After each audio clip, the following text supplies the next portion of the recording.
It's time we had a very necessary and sober conversation about Islam in Britain, because it clearly has undue influence on the priorities of past and current governments. It looks like Keir Starmer is being squeezed in a car compactor between the siphoning off of Labour votes to independent sectarian Muslim candidates and activists, lobbyists of the Muslim faith who infiltrate politics, the Home Office, even Downing Street, and convince politicians, including Keir Starmer, that appeasing increasingly tribal sectarian Islam is the way to keep those wavering voters on the Labour plantation.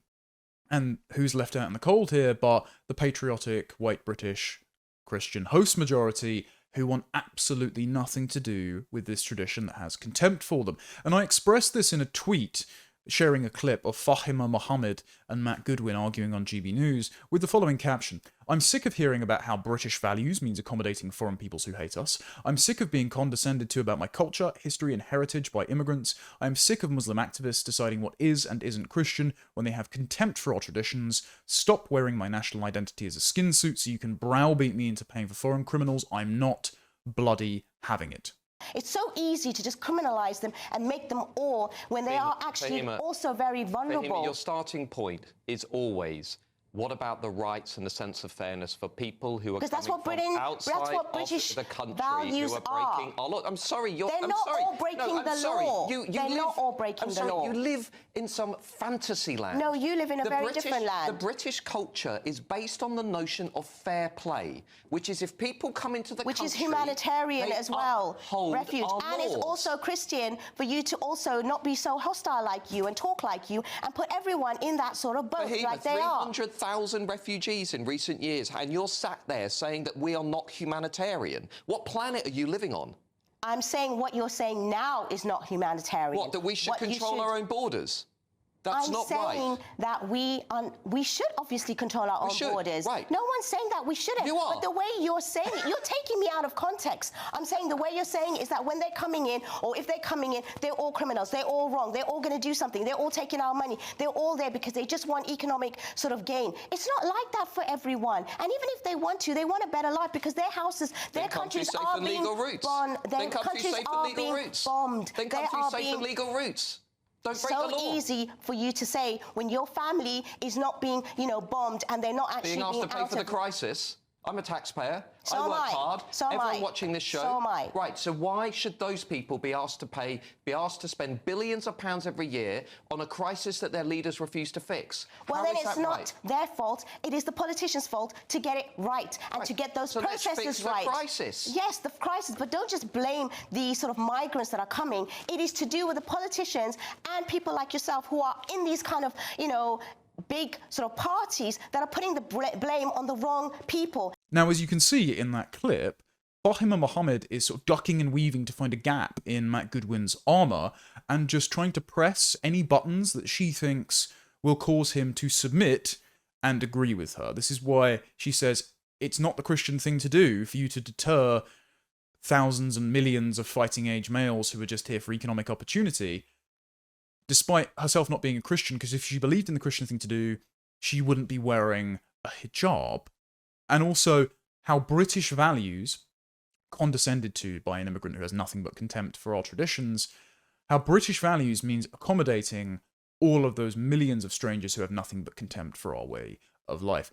I'm sick to death of being condescended to by this, and so are lots of people, considering the massive response that this tweet received. It seems that people are sort of holding in their breath, feeling afraid to criticise this religion, which has a privileged position in British politics. And Fahima's arguments are fallacious because all of said vulnerable immigrants, asylum seekers, illegal migrants, that she talks about, they themselves are very honest about the fact that they are just here for money. I mean, Patrick Christis went down to Calais a couple of weeks ago and interviewed these men living in tents and squalor, but still making enough space for laying out prayer mats so they can kneel down and rub their head on the carpet 5 times a day. And he spoke to a guy and said, "Why did the British public owe you a house?" And this guy, who speaks little to no English, still knew the words "give me." Why should English people pay for you to have a house?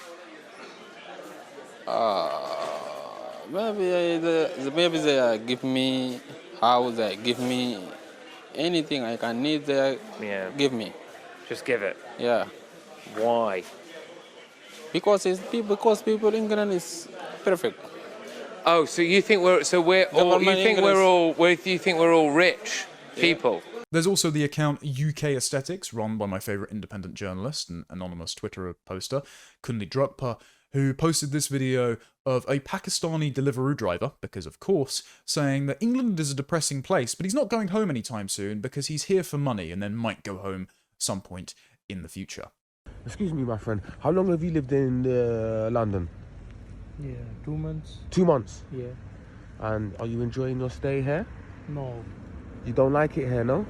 Why? No. It's very like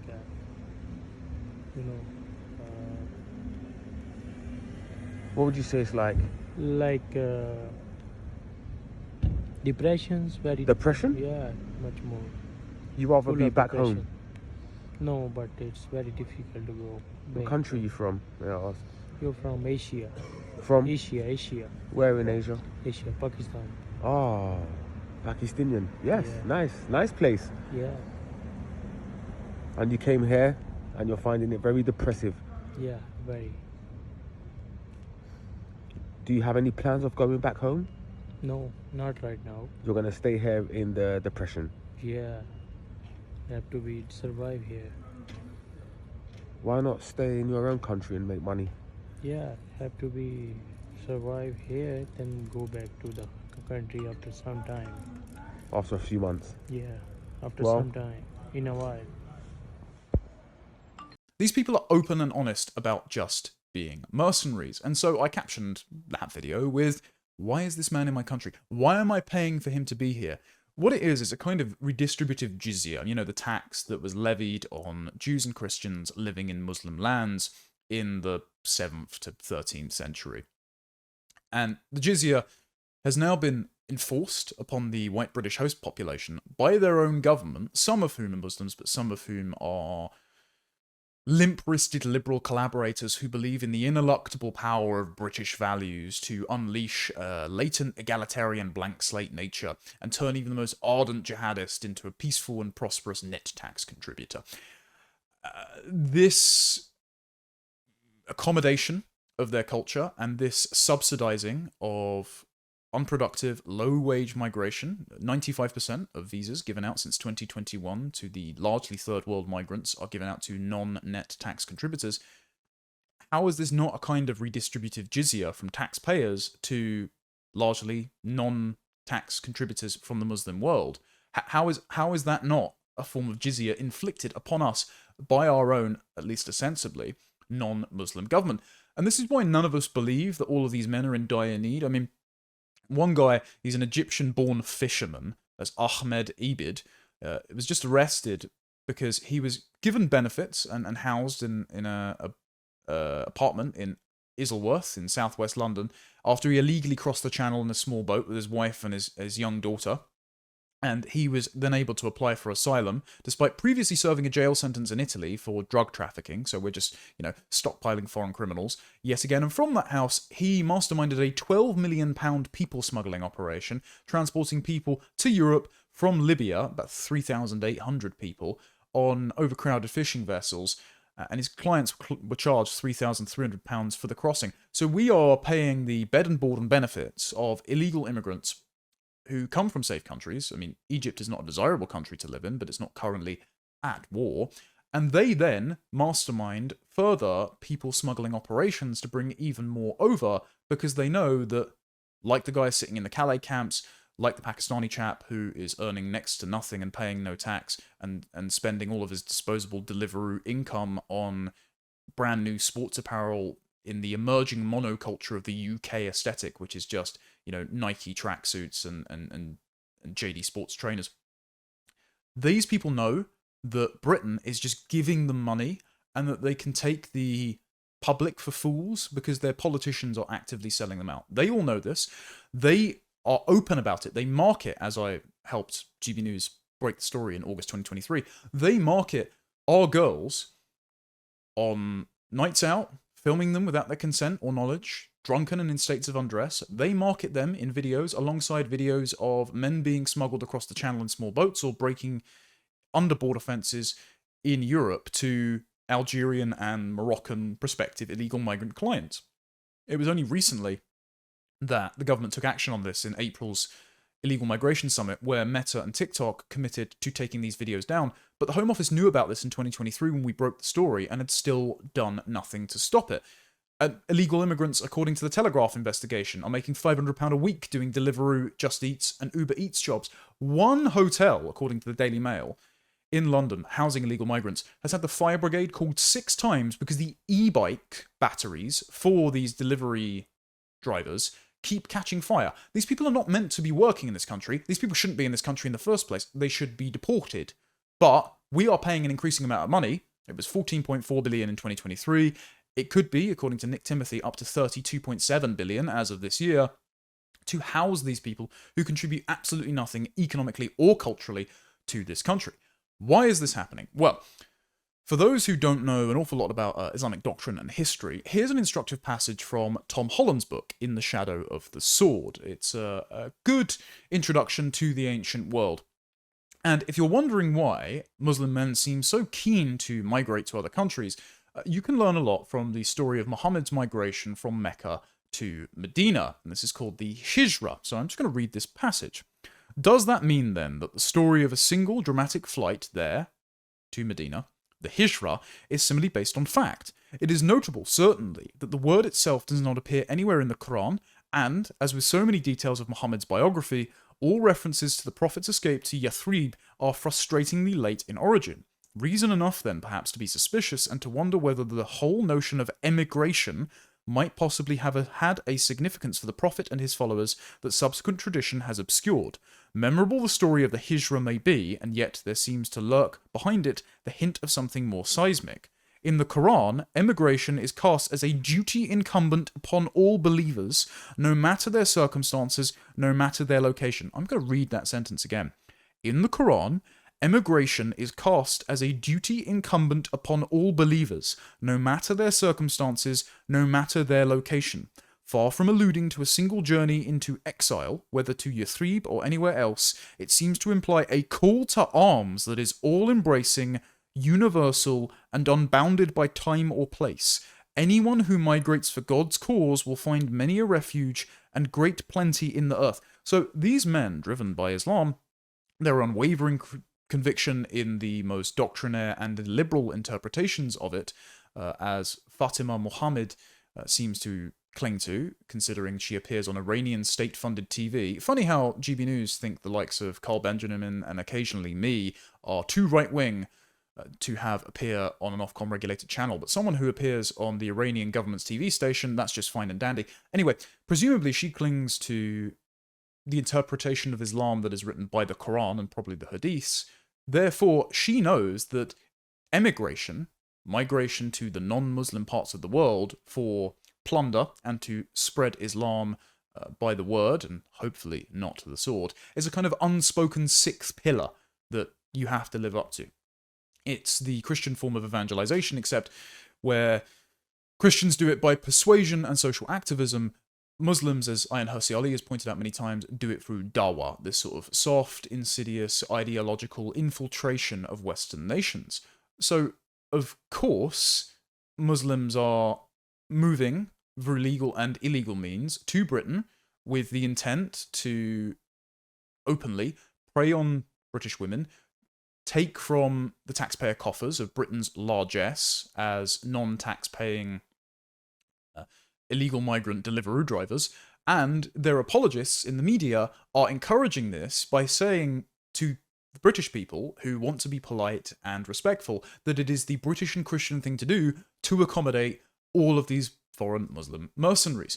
And we know this is the case as well because they're using an Islamic finance method to do it. This is Hawala, and these Hawala dars, which are like word-of-mouth Islamic finance shops, are facilitating the illegal migrant trafficking trade from as far-flung as Afghanistan, as a recent Telegraph expose has found, through to just random shops in Birmingham. There's a good diagram in the Telegraph reporting here where what happens is a prospective illegal migrant gives money over to the Hawala broker, and this is held, and as soon as the migrant reaches their destination, a series of phone calls are made to release the funds to the people smuggler, and if the people smuggler does not facilitate a successful journey, the migrant's family get the money back, especially if they die, and the broker takes a cut. So it avoids using international transfer, which can then be traced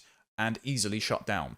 However, the National Crime Agency knows this is going on because the National Crime Agency has visited more than 40 Hawaladars in the UK in the last few months to warn them they are putting migrants' lives at risk and face prosecution under money laundering laws. Why are they even operating in the first place? You could simply close them all down. But the problem is, if you accommodate Islam and you allow these ethnic and religious enclaves to set up in your country and create a parallel economy which only services their people, then you're always going to get this practice because loyalty to the Ummah matters more than abiding by the laws, especially if they're Christian, set forth in one's country. This is also the concept of taqiyya. It's strategically lying to the authorities and to non-Muslims in your country to advance the cause of Islam. So they emigrate, they break the law, they take state subsidies paid for by the Christian host majority population as a form of reverse jizya, and then they ensure that through demographic means, Islam is expanded in Britain. Muhammad is now the #1 baby name in this country. And then they use this demographic momentum to turn into democratic momentum to elect politicians to represent them per the Muslim vote. And we know this is incredibly dangerous as well. We know that foreign Islamic governments are using this mechanism because 3 Iranian nationals came into the country illegally and claimed asylum, and they were spying on behalf of Tehran. This is Mostafa Sephavand, Farhad Javadi Manesh, and Shapur Kalehali Khani Nouri. Again, why should I be pronouncing any of these names? I shouldn't have to even attempt it in a sane time because they wouldn't be in my country. They were all living in London and they'd all applied for asylum. Sephavand and Nouri, despite being in the country multiple years, spoke for a Farsi interpreter, which of course the taxpayer is paying for. Manesh arrived in the UK by small boat in 2019 and applied for refugee status on religious grounds. Sephavand arrived in the UK in 2016 in a lorry and sought asylum on grounds that he feared for his safety if he returned to Iran, despite literally reporting to the Iranian government. And Nouri contacted the authorities in September of 2022. He had his first run-in, at which point he immediately applied for asylum on the spot and was allowed to stay. These men should have been deported long ago, but the Iranian government knows that Britain's porous borders and permissive asylum system is a route for exploitation to advance the cause of Islam and literally have its spies deployed in our country. And Britain tolerates this under the false rubric of Islam being one of many coexisting religions alongside Buddhism and Jainism and Christianity and Judaism and Hinduism, though that's just as contaminant in politics. We have, Hindutva lobbyists shaping conservative politicians and getting them to sign up to Hindu and Sikh manifestos, even though there are plenty of nice Sikhs in the country. We know that Islam is not one of these religions, and that this concept of religion, and Tom Holland's Dominion's good on this, is invented by liberal Protestants who wanted all of these different Christian sects and Jews to live in Europe under the umbrella of a liberal government and observe their religion as a matter of private worship, but have the business of state be secular and capable of governing using laws for all. Whereas Islam is as much a political system and a comprehensive ideological system as it is a religion. It is all-pervading. There has been no secular liberal enlightenment in the Islamic world, and so extending the concept of religious tolerance, religious liberty, and secular governance to the Muslim theory of mind is a suicidal multicultural management strategy, some which foreign governments like the Iranians have cottoned onto, and some which clearly Fahima Mohammed, who goes on Iranian TV, understands and therefore is trying to sell it to the British public as the British and Christian thing to do to accommodate these illiberal, imperial-minded strains of Islam who are breaking the law to enter our country and siphoning money from the law-abiding British taxpayer. And We know that this is the case because even Keir Starmer is admitting that Britain is becoming an island of strangers. And yeah, he's being compared to Enoch Powell in his rhetoric by some of the demented members of his own party. But this has been going on for ages. The Daily Mail ran an article recently on a place in Leicester where over 43% of people do not speak English. 10% of the country no longer speak English, according to the 2021 census. Now, because of mass migration, that's outdated. It's probably closer to 12 to 15%. Why is there 10% of my country that cannot speak the language of my country? Why are there people like Tariq Hussein, who was quoted in the Daily Mail article that says, "I speak little English, even though I've been in this country for quite a long time. I don't watch the British news because I don't understand it, so what's the point?" And runs businesses that sell traditional clothing from his homeland to people from his homeland. Why are there people that Azhar, an official Leicester mosque, says, "A lot of our women don't speak English because they don't go out to work, and in recent years we've had a lot of Pakistanis from European countries settling in Nelson, in Leicester, because they feel more comfortable here." They shouldn't feel comfortable creating colonial outposts of their homeland in this country, because a country is not just the landmass or values abstractly percolating in the ether that turn people into members of that country. A country is a specific people in a specific place who over time practice consistent beliefs which forms a culture which belongs to those people. And the culture shapes the economy, it shapes family formation, it produces either relative peace or prosperity, or the kind of barbarism you see in Lahore or Mogadishu, which apparently all of these people are fleeing as being desperately in need, and yet recreate the undesirable conditions of their homeland here. It's almost like there's an imperial project going on. We should not be tolerating this. We should have English language requirements, as Keir Starmer has now slapped on visas. I don't know how he's going to test for it, but it should be there, and it should have always been there.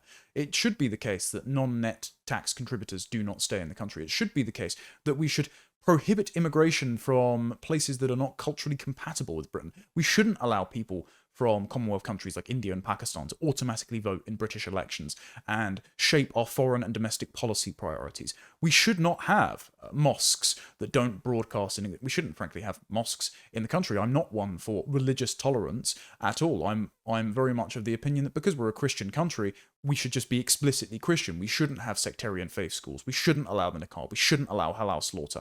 If you do all of these things, then people who want to live according to Islamic law will go and live in an Islamic country, and they have many to choose from. Britain should not be an Islamic country, but because politicians want to divide and conquer and pander to sectarian ethnic clientele blocks, they are taking advice from the most illiberal Muslim lobbyists to shape their priorities around appeasing imperial Islam. There was a great piece in Unheard by David Rose this week that examined a chap called Musadar Ahmed, who seems to be at the center of this network, though it named lots of other people in the piece. He was the former spokesman for the Muslim Public Affairs Committee during the Blair and Brown governments, and they had to apologise for falsely claiming that Laura Fitzsimmons, the former MP for Rochdale, had done nothing for Palestinians because she was a Jewish member of the Labour Friends of Israel. She lost the election to a Liberal Democrat, and they apologised afterwards. They hilariously claimed, a sort of dark joke, that it was Allah's will that Muslims vote Liberal Democrat.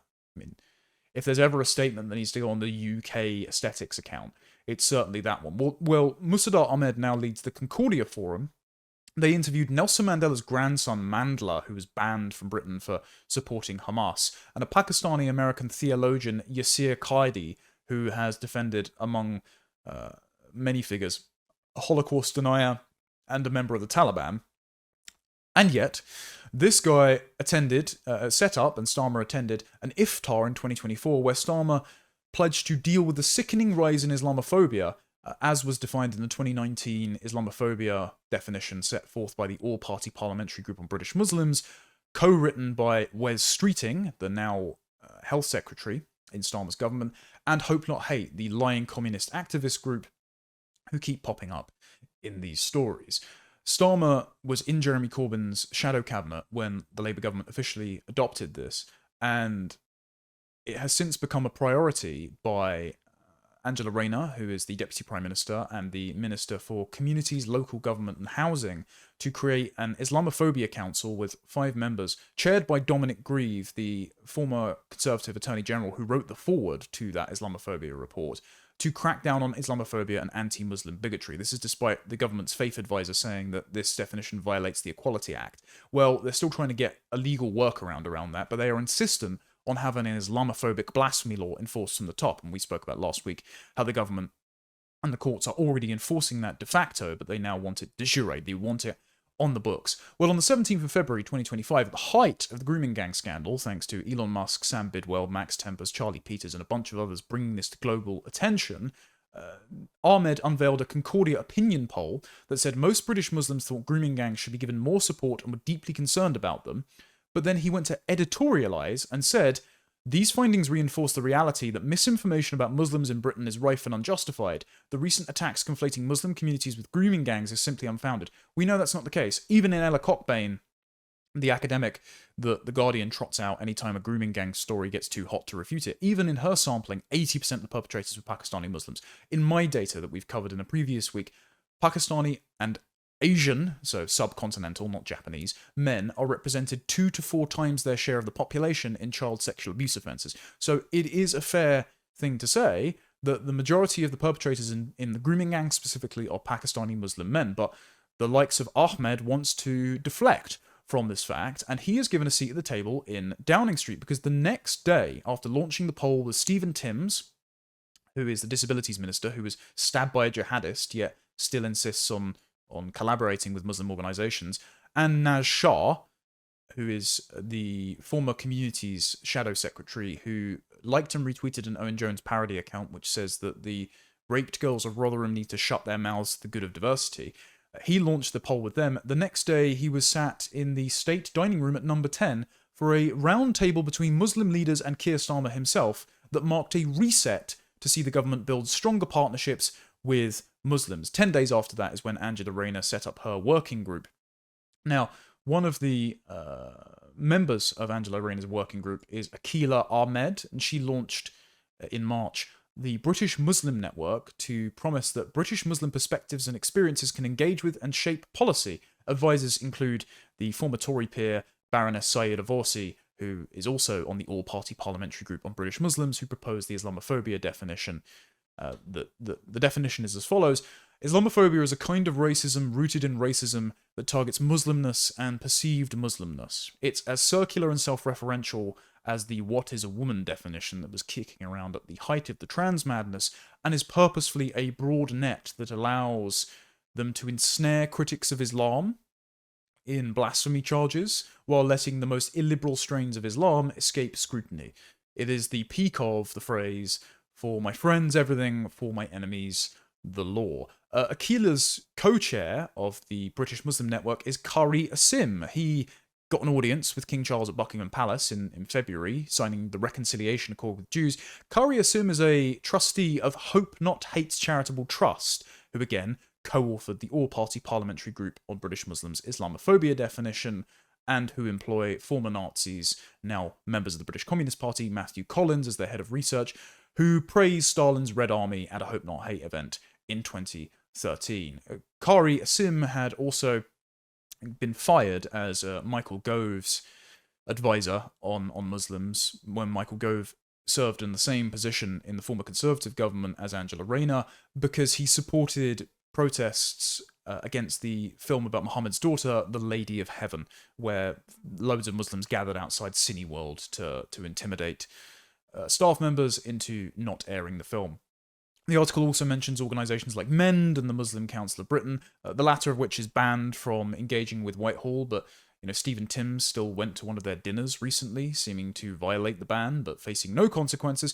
The Muslim Council of Britain has recently elected a new Secretary-General called Dr. Wajid Akhtar, who said Muslims must raise generations of Saracen after Saracen after Saracen. Now, I would consider that a very thinly veiled, no pun intended, call to violence. Again, no consequences for this, and it seems that they're forging closer ties with the British government. Others at the number 10 round table with Keir Starmer, who were lobbying to end the government's ban on the Muslim Council of Britain, and have shaped the Muslim Vote organisation, which unseated a series of Labour MPs at the last election for sectarian Muslim independent candidates like Ayub Khan, who recently dismissed the grooming gangs as a false right-wing narrative done to sow division. On the general election day, the Muslim vote, boasted, "This is just the beginning, not the end. This has always been a 5-year election campaign. To all the naysayers who said the Muslim community can never unite, can never coordinate, tonight you had your answer. We take one step towards the Almighty, and his help comes raining down." It just so happens that Mohammed Jalal, the former leader of proscribed group Hizb ut-Tahrir, was also a leading figure in the Muslim vote. So you've got legal but illiberal, in Baroness Forsy's words, Muslim groups, and now proscribed groups, former members of proscribed groups, shaping a Muslim vote organisation that is nipping at the heels with Labour, driving them to liaise with very illiberal Muslim advisors and self-appointed community leaders who are Islamifying the priorities of the Labour government to appease those Muslims so that they don't go astray towards specifically Muslim candidates.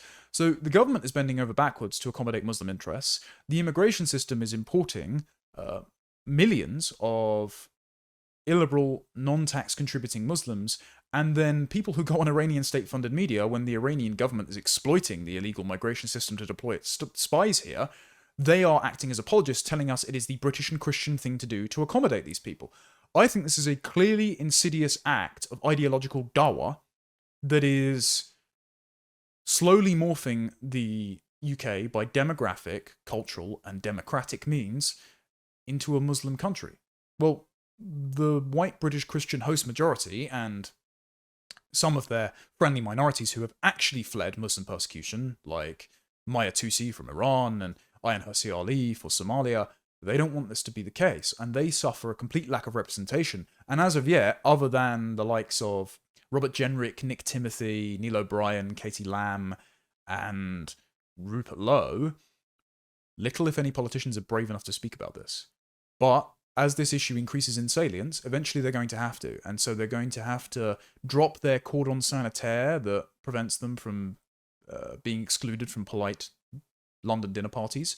They're going to have to engage with the issue, and they're going to have to understand that Islam has imperial intents, and its cultural standard bearers from the Muslim world are very clear in the reasons that they're coming over to do this to this country.